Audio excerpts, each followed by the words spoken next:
السلام علیکم۔ پاکستان تحریک انصاف کی خواتین دوبارہ سے ان کی گرفتاریاں شروع ہو گئی ہیں۔ خاص طور پر پنجاب کی اگر بات کریں تو عالیہ حمزہ کو گرفتار کیا گیا۔ اس کی وجہ کیا ہے؟ مسئلہ کیا آ رہا ہے؟ مسئلہ یہ آ رہا ہے کہ عالیہ حمزہ پاکستان تحریک انصاف کی وہ واحد خاتون لیڈر تھیں، بلکہ اگر آپ قید کا موازنہ کریں تو یاسمین راشد کے بعد شاید سب سے زیادہ لمبی قید کاٹنے والی خواتین میں عالیہ حمزہ ہی شامل تھی۔ اور وجہ اس کی کیا بنی؟ وجہ اس کی یہ ہے کہ تحریک انصاف کی جو لوگ اسٹیبلشمنٹ کے حوالے سے ذرا سخت موقف رکھتے ہیں ان میں یہ خاتون بھی شامل ہیں۔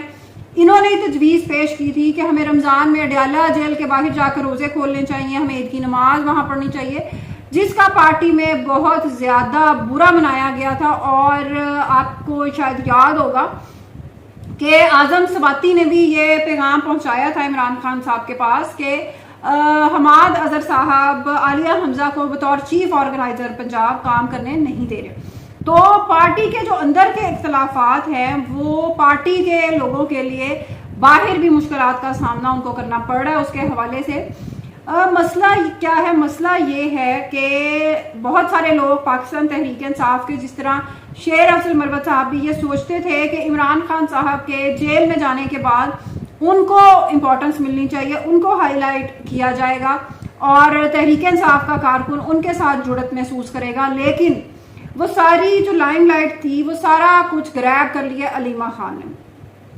علیمہ خان، اس میں کوئی شک نہیں ہے کہ وہ عمران خان صاحب کے بعد پارٹی میں نمبر 2 فی الحال وہی ہے، ان کے علاوہ کوئی بھی نہیں ہے۔ پارٹی کے جتنے بھی یوٹیوبرز ہیں ان کا بیانیہ براہ راست علیمہ خان ہی کنٹرول کرتی ہیں، اور یہ ممکن ہی نہیں ہے کہ ان کے ہوتے ہوئے کوئی اور شخص عمران خان کا متبادل بننے کی کوشش کرے۔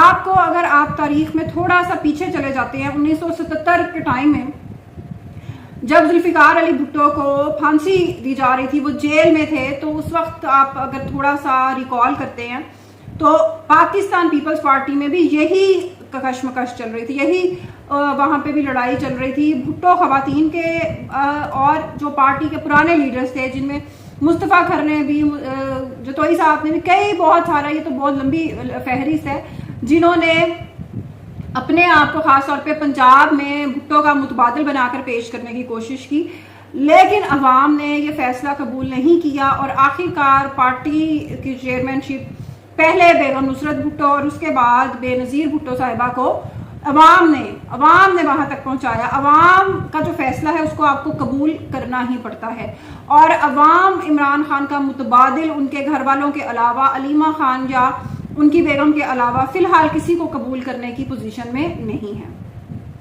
یہی وجہ ہے کہ ذوالفقار علی بھٹو کے بیٹے اپنی ایک سیٹ بمشکل بچا پاتے ہیں اسمبلی کی، اور ان کی بیٹی چونکہ عوام نے ان کو قبول کیا، اور ان کی بیٹی پاکستان کی پہلی خاتون وزیر اعظم، اور اسلامی دنیا میں بھی یہ ایک بہت ہی کم عمر میں، بہت ہی چھوٹی عمر میں وہ وزیر اعظم ہوئی۔ کچھ اسی قسم کا پیٹرن پاکستان تحریک انصاف میں بھی چل رہا ہے۔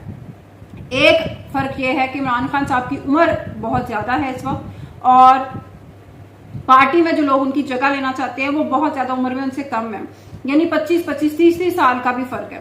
تو پاکستان تحریک انصاف کے لیے اپنے ہی جو جھگڑے اور لڑائیاں ہیں ان کو کاؤنٹر کرنا بڑا مشکل ہوا ہے، اور باقی باہر کی جو لڑائیاں ہیں وہ تو انہوں نے کیا خیر لڑنی ہے، وہ تو پھر بہت ہی زیادہ آؤٹ آف کوسچن بات ہو جاتی ہے۔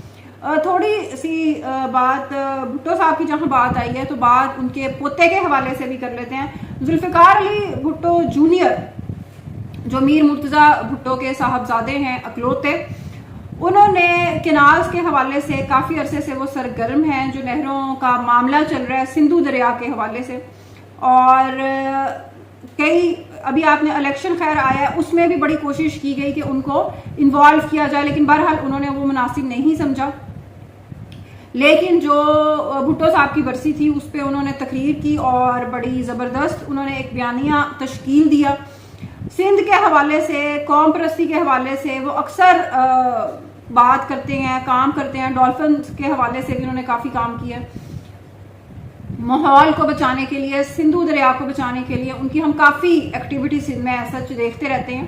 تو اسی طریقے سے ان کو بہت زیادہ پذیرائی مل رہی ہے۔ وہی آپ دیکھیں یہ بات لوگ یہ بات بیسیکلی نہیں سمجھتے کہ اگر بھٹو صاحب کو جب مطلب آپ 1970s 80s میں چلے جائیں اور آج 2025 ہے، جب ان کا کلٹ آج تک سندھ میں ایسی کارکردگی کے باوجود ختم نہیں کیا جا سکا اور تیسری نسل آ چکی ہے، تو عمران خان کا جو پاپولزم ہے وہ اتنی جلدی پنجاب سے یا پختونخوا سے وہ کیسے ختم ہوگا؟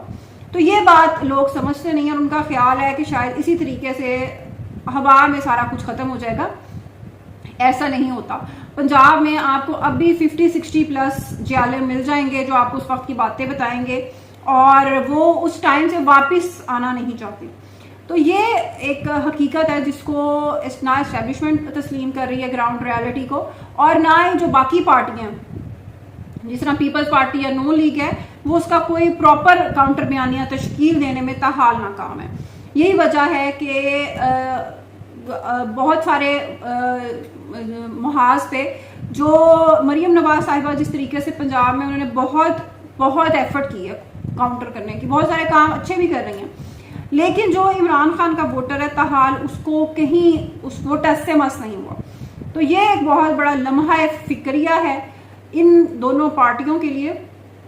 اور عمران خان صاحب بے شک اور 2 سال آپ جیل میں رکھ لیں، جتنے بھی سال جیل میں رکھ لیں، تو ووٹ تو پھر بھی، بلکہ جیل میں رکھنے کے بعد ووٹ ان میں اس طرف ہمدردی کا ووٹ بہت زیادہ ہو جاتا ہے.